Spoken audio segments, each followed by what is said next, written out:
Ufaransa ni kama vile imekosa ushawishi katika mataifa mbalimbali ya Afrika, hasa makoloni yake ya zamani. Ufaransa wakati huu imekuwa ikiondolewa mara kadhaa katika maeneo mbalimbali barani Afrika. Lakini kuna sababu gani inazozifanya nchi za Kiafrika ziamue kuitimua Ufaransa katika ardhi zao?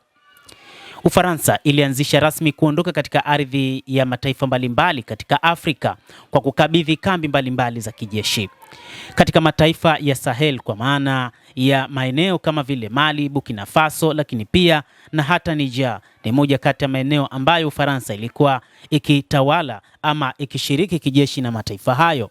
Lakini wakati huu pia Ufaransa inaondolewa katika ardhi ya Senegal kwa kukabidhi kambi mbili za kijeshi zilizoko kwenye nchi hiyo ya Kiafrika. Ubalozi wa Ufaransa nchini Senegal umetangaza kwamba siku ya Ijumaa nchi hiyo itakabidhi katika maeneo ya Marichal na Saint-Exupéry, na kwamba uondoaji wa wanajeshi wa Ufaransa nchini Senegal umeanza rasmi. Rais wa Senegal Bassirou Diomaye Faye hivi karibuni alitangaza kuwa Ufaransa inapaswa ifunge kambi zake zote za kijeshi katika nchi hiyo ya Kiafrika. Faye alisema uwepo wa wanajeshi wa Ufaransa hauendani na uelewa wao wa maana ya uhuru na kujitawala. Sasa hivi Ufaransa inakabidhi rasmi kambi zake mbili kwa Senegal, katika hali ambayo kabla ya hapo awali nchi hiyo ilikabidhi kambi zake kwa nchi nyingine kadhaa za Kiafrika, ikiwa ni pamoja na Mali, Burkina Faso, Chad na Niger. Nchi za Kiafrika na hasa katika miaka kadhaa ya karibuni zimeanzisha vuguvugu jipya la kutaka ziwe na mamlaka kamili za kujitawala na kupambana na ukoloni mamboleo.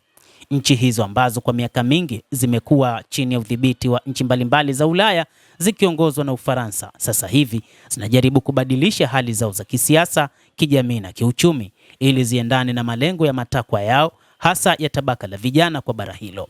Vijana hao hawawezi tena kuvumilia kuwepo kwa Ufaransa katika mataifa yao, lakini si Ufaransa tu, na madola mengine ya kigeni kwa visingizio mbalimbali vikiwemo vya kupambana na ugaidi na kusaidia kurejesha amani na usalama katika nchi zao. Ukweli ni kwamba kuondolewa vikosi vya majeshi ya Ufaransa katika nchi za Kiafrika, hususan katika miaka hivi karibuni, kunaweza kuelezewa kuwa ni matokeo ya mjumuiko kwa sababu za kisiasa, kiuchumi na kijamii za nchi za Kiafrika katika ngazi za ndani, kikanda na kimataifa.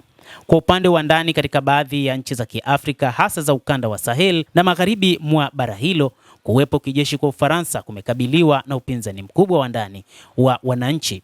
Wananchi wengi na makundi ya kisiasa ya ndani wanaamini kuwa uwepo wa wanajeshi wa Ufaransa sio tu haujasaidia kuboresha hali ya usalama katika nchi zao, lakini mara nyingi kumezidisha migogoro na kueneza machafuko na ugaidi. Kwa mfano, nchini Mali, wananchi wameshuhudia mara kadhaa makosa yaliyofanywa na jeshi la Ufaransa ya kuua raia badala ya magaidi. Nchi za eneo hilo, na hasa baada ya kugunduliwa kwa makaburi ya halaiki karibuni na kambi za kijeshi za Ufaransa, zimezidi kubaini kuwa Ufaransa inajali zaidi maslahi yake katika eneo hilo kuliko kuwepo usalama na uthabiti wa kweli katika nchi za Kiafrika, na vilevile kusaidia ustawi wa nchi za bara hilo. Kitambo nyuma, waziri wa mambo ya nje wa Chad Abdirahman Gholamalla alizungumzia siasa za kikoloni za Ufaransa na akaeleza kwamba ushirika wa Ufaransa katika miaka 60 ya uwepo wake katika bara la Afrika mara nyingi umekuwa ukizingatia maslahi yake ya kimkakati bila kutoa mchango wowote ambao umekuwa na athari chanya na maendeleo ya Afrika. Kwa upande mwingine, kumbukumbu za kihistoria walizonazo wa Afrika ni za jinai za uporaji uliofanywa na Ufaransa na nchi zingine kwa unyonyaji uliopitiliza. Kwa hivyo kizazi kipya cha nchi hizo hakiko tayari kutii na kushirikiana na Ufaransa. Sambamba na hayo, katika miaka hivi karibuni, kutokana na maendeleo ya ukuaji wa kijamii, kisiasa na kiutamaduni ambao umepatikana katika mataifa mbalimbali ya Kiafrika, nchi hizo zimezidi kujitokeza na kuwa na mchango hai katika uga wa kimataifa, huku zikijaribu kupanua uhusiano wao na nchi zingine duniani, hususan madola mapya yenye nguvu kama vile Russia pamoja na Uchina. Uwekezaji mkubwa wa makampuni ya China barani Afrika katika kusaidia maendeleo ya kiuchumi ya nchi za bara hilo